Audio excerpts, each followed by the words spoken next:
Kuya, Di ba pareho tayong genius? oo naman. Pero sana ako itatanong sa'yo eh. Ano yan? Yung tungkol sa bolo ni Andres Bonifacio. Bolo ni Andres Bonifacio? Alam mo kuya, misconception yun eh. Bakit ka insulto? Abay, napakaganda mo.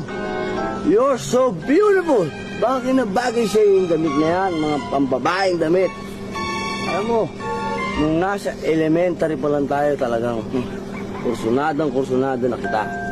Kaya hindi kita makakalimutan eh. You're always on my mind.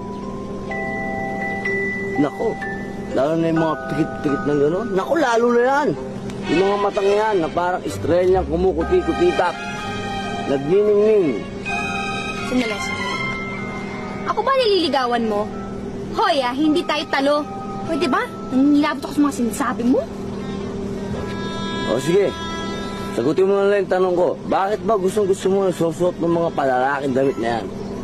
Dahil po, ayoko maging babae. Dahil kung hindi sila sinasaktan, binubugbog sila. Kung di sila binubugbog, sinasupunutan sila, inuutusan sila. At ito pang masakit ha. Inaanak na nga sila, iniiwanan pa. Sos. National ka yata eh. Ang tindi naman ng hirit mo. Sagad-sagad sa buto. Pero teka muna. Alam mo, sobrang takot mo na maging babae. Hindi lahat ng lalaki, ganoon.